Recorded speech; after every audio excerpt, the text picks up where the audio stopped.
నమస్తే, welcome to think Andhra. నేను మీ Shravani.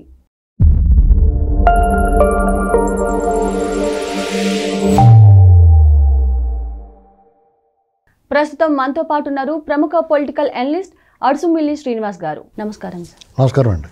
Sir, వైసీపీలో కీలక నేతగా ఉన్న మర్రి రాజశేఖర్ ఈరోజు పార్టీ నన్ను మోసం చేసింది, అందుకే పార్టీకి నా పదవికి రాజీనామా చేశాను అని చెప్పినట్టు ఒక స్టేట్మెంట్ బయటకు వచ్చింది సార్. అలాగే జగన్మోహన్ రెడ్డి అంటేనే మాట తప్పం మడమ తిప్పం అని చెప్పి ఒకటి చెప్తూ ఉంటారు ప్రతిసారి. అలాంటిది ఆ పార్టీలో ఉన్న రాజశేఖర్ ఇలా బయటకు వచ్చి చెప్పడాన్ని మనం ఎలా చూడాలి? అదేవిధంగా గత కొంతకాలంగా చూస్తే విజయసాయిరెడ్డి కానీ, బాలినేని శ్రీనివాస్ కానీ, అలాగే ఇప్పుడు విడతల రజనీ కూడా పార్టీ నుంచి బయటకు వచ్చేస్తారు అంటూ ఒక వార్తలు వస్తున్నాయి సార్. ఇలా కీలక నేతలందరూ పార్టీని వీడి వెళ్ళిపోవటాన్ని మనం ఎలా అర్థం చేసుకోవాలంటారు? అంటే సాధారణంగా రాజకీయ పార్టీలు ఏమవుతుందంటే అండి, వాళ్ళు అధికారం కోల్పోయిన తర్వాత చాలామంది వదిలిపెట్టి వెళ్ళిపోతారు. అంటే అధికారంలో ఉంటేనే ఉండేవాళ్ళు కొంతమంది ఉంటారు, అధికారం లేకపోతే ఇటు మనకు పనిటని పోతారు, మళ్ళీ అధికారం వస్తే వాళ్ళు వస్తారు. సహజంగా ఇటు అధికారం ఉంటే అటు వెళ్ళి పొద్దు తొరిగిడి పువ్వుల్లో కొంతమంది ఉంటారు, సహజం, కామన్ అది. మనం చూడండి, కాలుతో ఆ పార్టీలో ఉన్నప్పుడు అధికారంలో కూడా అక్కడ కనపడతారు, ఇక్కడ ఉంటే ఇక్కడ కనపడతారు. అదో కేటగిరీ. వాళ్ళని మనం పెద్ద పట్టించుకోకలేదు, వాళ్ళు అంతేరా వీళ్ళు ఇంతేరా అని వదిలేయచ్చు.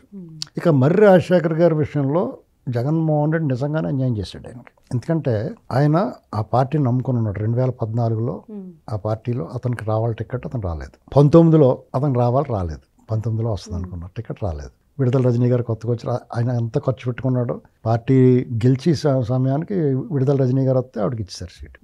ఆయన ఒప్పించి నిన్ను ఎమ్మెల్సీని చేసి మంత్రిని చేస్తానని చెప్పాడు. ఎమ్మెల్సీని చాలా ఆలస్యంగా చేశాడు. మంత్రి పదం ఆడు దేవుడెరుగు, ఎమ్మెల్సీయే లాస్ట్గా ఎప్పుడో ముక్త ములితే ఇచ్చాడు, ఆవిడని మంత్రిని చేశాడు. ఏమండి, ఇలాగ 2 రకాల దెబ్బ అతనికి. ఇప్పుడు మంత్రి ఎమ్మెల్యేగా ఆవిడకి అవకాశం ఇచ్చాడు, ఈయన కష్టపడ్డాడు, పార్టీని నిలబెట్టాడు, అక్కడ ఆవిడకి ఎమ్మెల్యేగా అవకాశం ఇచ్చాడు. కాబట్టి ఇన్స్టెడ్ ఆఫ్ దట్ ఈయనకి ఎమ్మెల్సీ ఇచ్చి మంత్రి చేస్తానన్న మాట నిలబెట్టుకుంటే మంచి పేరు వచ్చేది ఆయనకి. అక్కడ తప్పాడు ఆయన. సరే, ఆయన బాధ డెఫినెట్గా బాధ ఉంటుంది. సమయం చూసి ఆయన తప్పుకున్నాడు. ఎన్నికల ముందే ఆయన వెళ్ళిపోతాడు అనుకున్నారు, కానీ సరే చూద్దాం, తప్పే ఉంది, వీళ్ళు ఇంత మోసం చేసినారు, మనం కూడా చూసుకుని వెళ్దాంలే అనుకున్నాడు. ఆయన విషయంలో మనం అందరికీ ఆయన పార్టీలకు అతీతంగా ఆయనకు మద్దతు ఉంటుంది. ఏమండి, ఇక పోతులు సునీత గారు వాళ్ళు ఉన్నారనుకోండి, ఎటు అధికారం ఉంటే అటు పోతారు. అప్పుడు గతంలో చంద్రబాబు నాయుడు గారు వాళ్ళు ఎమ్మెల్సీ ఇచ్చారు, మెట్ట తిట్లన్నీ తిట్టేసి అటే పోయింది. ఇప్పుడు వాళ్ళని తిట్టేసి ఇటే వచ్చేస్తుంది. ఇంకా నేను ఇందా చెప్పిన పొద్దు తిరుగుడు పువ్వుల టైం అన్నమాట. ఎటు అధికారం ఉంటే అటు అధికారం లేని చోట ఉండలేరు వాళ్ళు. కొంతమందికి సరిగా ఉందా, వేడిగా పోతున్నాడు అని చెప్పి పోతారన్నమాట వాళ్ళు. ఇప్పుడు ఆ రజియా గారు ఎవరో ఒక ఆవిడ ఉంది, ఆవిడ ముందు నేను ఇటు పక్క వచ్చేద్దాం అనుకున్నది, తర్వాత మళ్ళీ ఎవరు ఏం చెప్పారో, సరే ఏ మొక్కలేని కూడా ఆనందం మొక్క మామరక్షణ కూడా వీళ్ళందరూ పోతే మనం ఉండొచ్చు అనుకుని ఉండొచ్చు, ఆవిడ మళ్ళీ వెనక్కి తీసుకుంది. ఇంకా జయమంగళం అన్న అతను కూడా పొద్దు తిరుగుడు అయిపోయాయి. వాళ్ళు అధికారంలో అయినప్పుడు చంద్రబాబు నాయుడు గారు వాళ్ళని విమర్శించి అటే పోయాడు. వాళ్ళు అధికారం కోల్పోయారు, దెబ్బ అయిపోయినారు బాబు అని ఇక్కడికి వచ్చాము, మళ్ళీ ఇటే వచ్చేస్తున్నాడు. ఇప్పుడు ఈ 6గురిలోనూ జెన్యూన్ కేసు మర్రి రాజశేఖర్ గారు. మిగతా వాళ్ళు ఇంకొక 2 ఉన్నారంటే వాళ్ళకి కూడా ఈ జగన్ తోటి పడి అమ్మాయి వీళ్ళ దగ్గర ఏటరా గోల, వీళ్ళు నమ్ముకుంటే కుక్క సోక పట్టిన గోదావరి ఎదినట్టే పదవి రాజీనామా చేసి మనకు ఉన్నా లేకపోతే ఈ పార్టీలో ఉంది, ఎప్పుడో కూడా పని జరుగుతుందని వదిలించుకుంటున్నారు. ఇది మ్యాటర్. దానికి వాళ్ళు రాజీనామా చేసినప్పుడు చైర్మన్ గారు మోషన్ రాజు గారు కూడా చూసి వాతావరణాన్ని గమనించి పొత్త పొండా అని చెప్పి వదిలేయాలి. ఆయన వదలకుండా పట్టుకున్నాడు వాళ్ళకి, రాజీనామాలు ఆమోదించకుండా. ఎన్నాళ్ళు ఉంటాడు అలాగా? ఆమోదించకుండా ఉండలేడు ఆయన. డెఫినెట్గా ఎవరి ప్రమేయం లేకుండా స్వతంత్రంగా నా సొంతంగా నేను తీసుకున్న నిర్ణయం ఇది అని రిజైన్ ఆ స్పీకర్ ఫార్మాట్లో అంటారు కదా, ఆ రకంగా ఫార్మాట్లో రాసేస్తే చచ్చినట్టు ఒప్పుకోవాలి. మీకు కోర్టులు న్యాయస్థానాలు ఎలాగైతే జోక్యం చేసుకోలేవో శాసన వ్యవస్థలో, అలాగే ఆ సభ్యుడికి కూడా అన్ని హక్కులు ఉంటాయి. అతని హక్కుల్ని నువ్వు హరించడానికి ఎవడి తరం కాదు, ఎవడి వల్ల కాదు. కొన్నాళ్ళు జాప్యం చేయగలిగాడు, ఇక ఆగదు. ఇప్పుడు వాళ్ళకేం నష్టం లేదు. ఇప్పుడు జగన్మోహన్ రెడ్డి నిర్ణయాలన్నీ వ్యతిరేకిస్తారు వాళ్ళు. అసలు నిజాయితీగాళ్ళు కనీసం ఇప్పుడు వాళ్ళంతరాళ్ళు ఇప్పుడు వ్యతిరేకంగా మాట్లాడుతున్నారు అనుకోండి, మా ద్వారా వచ్చిన పదవి రాజీనామా చేసి మాట్లాడు అంటారు కదా, అలాగ అనాలి వాళ్ళు. అలాగ అంటలేదు వాళ్ళు, మీరు వాళ్ళే రాజీనామా చేసేస్తా ఉంటున్నారు నిజాయితీగా. మా వైఖరి మార్చుకున్నాం, మేము పార్టీ మారదలుచుకున్నాం, అటువంటిప్పుడు నువ్వు ఇచ్చిన పదవి మాకు వద్దని తృణపాయంగా వదిలేస్తున్నారు.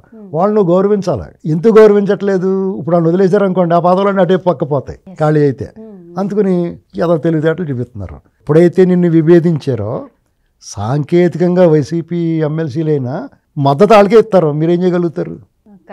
ఏంటండి, నిజంగా అతను అనర్హత వేటేద్దాం అనుకున్నాడు అనుకో, ఆ వేటేసే టైంకి ఆ చైర్మన్ గారు లేడనుకో, ఆయన దింపేశారనుకో, లేదా సామూహికంగా వీళ్ళు నేను కానీ ఒక వేళ కానీ వేసానంటాడు మాయలోడి సినిమాలో రాజేంద్ర ప్రసాద్. అలాగే ఇందులో ఎవడొకడ గీలేసేయడంకో వాళ్ళందరినీ చీలిపోయి ఇందులో కలిసిపోయారు. ఇంకేం చేస్తారు? రెడీగా ఉంటారు కదా వచ్చేయమంటే వచ్చేస్తానికి. ఎందుకు వచ్చేస్తారని అడుగుతారు మీరు. ఎందుకు వచ్చేస్తారంటే వాళ్ళు ఉన్న పార్టీకి భవిష్యత్తు లేదని తెలిసినప్పుడు, చాలామంది సీనియర్లు మౌనంగా ఉన్నప్పుడు, చాలామంది ఆల్రెడీ ఎలక్షన్ ముందు ఎలక్షన్ తర్వాత గోడ దూకి వెళ్ళిపోయినప్పుడు, నాయకుడు విధానాలు సరిగ్గా లేనప్పుడు, ఓటమి ఘోర పరాజయం తర్వాత కూడా మార్పు లేనప్పుడు, ప్రజలు అసహించుకుంటున్నారని వాళ్ళకి అర్థమైనప్పుడు, ప్రజలను ఇంకా భయపెడుతున్నాడో ఇప్పటికీ మార్పు రాలేదు అనేటువంటి స్పష్టత వచ్చినప్పుడు డెఫినెట్గా అతను వదిలేసిపోతారు. ఇప్పుడు విడుదల రజనీ గారు వెళ్ళిపోతుంది అనేటువంటిది ఇంకా రూమర్గానే ఉంది. నిజమో అబద్ధమో ఇంకా కన్ఫర్మ్ కాలేదు. కానీ ఆ ప్రచారం అయితే వచ్చింది. ఏం చెప్పలేం. ఎవరైనా వెళ్ళిపోతారు. చెల్లి వెళ్ళిపోయింది కదా, తల్లి వెళ్ళిపోయింది కదా. అతని విధానాలు నచ్చక పార్టీ నాయకులు ఎంత డెఫినెట్గా పోతారు. ఏ నాయకుడు అని వెనకాలన్నా జనం ఎప్పుడన్నా ఉంటారు. నాయకులు కానీ జనం కానీ ఎందుకుంటారంటే రాబోయే రోజుల్లో ఇతను మళ్ళీ అధికారంలోకి వస్తే ఇవ్వాలి కాకపోతే రేపు వస్తాడు, ఈ 5 సంవత్సరాల తర్వాత కాకపోతే 10 సంవత్సరాల తర్వాత అన్న వస్తాడన్న నమ్మకం ఉంటే వస్తారు, ఉంటారు కూడా. చంద్రబాబు నాయుడు గారు 4లో ఓడిపోయారు, 2009లో కూడా ఓడిపోయింది పార్టీ టీడీపీ. అయినా ఉన్నారు కదా. ఏంటంటే ఇది ఎప్పటికన్నా వస్తుంది, ఈ పార్టీని నడిపించగల నాయకుడు ఇతను అనే నమ్మకం. మళ్ళీ 2014లో అధికారంలోకి వచ్చింది, 19లో ఓడిపోయింది. మరి ఆయన జనం ఎక్కడ చల్లచిత్ర రాలేదే, పార్టీ నాయకులు అక్కడ పోలేదే, ఆయన వదిలేసి పోలేదు కదా. ఒకళ్ళు ఇద్దరు పోయారు, ఇంకా అక్కడితో ఆగిపోయింది. ఎమ్మెల్సీలు కానీ వీళ్ళందరూ ఆగిపోయారు కదా. అది ఉండాలి నాయకుడికి. ఆ విశ్వసనీయత అంటే అదే. మాట తప్పడం, మడమ తిప్పడం, ఏదో వాళ్ళు ఎప్పుడు పలుకుని పద్యం చదువుకున్నట్టు అదేదో వదిలివేస్తారు. వాళ్ళకి అసలు యాప్ట్ కాదు, అసలు వాళ్ళకి సంబంధం లేని విషయం అది.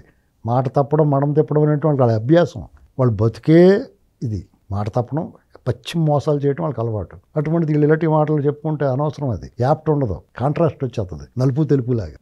వాళ్ళ బుద్ధి వేరు, చెప్పుకునేది వేరు. కాబట్టి వాళ్ళ పార్టీ మనుగడ కష్టం. అంటే ఇప్పుడు జగన్మోహన్ రెడ్డి ఇప్పటికి కూడా ఒక కోటరీ మాట మాత్రమే వింటున్నారు, ఇంకా కలవకపోవటం వల్ల వీళ్ళందరూ పార్టీని వీడుతున్నారు అన్నట్టు చూడొచ్చా? లేకపోతే నిజంగానే పార్టీకి ఇంకా భవిష్యత్తు లేదని అర్థమైపోయే వీడుతున్నారు అన్నట్టు చూడొచ్చా? పార్టీకి భవిష్యత్తు లేదని అర్థమైపోయే పోతున్నారు. కోటరీ ఎవరండి? అందరూ జైల్లో పోయారు కదా. ఆ సజ్జల రామకృష్ణారెడ్డి ఒకడే ఉన్నాడు.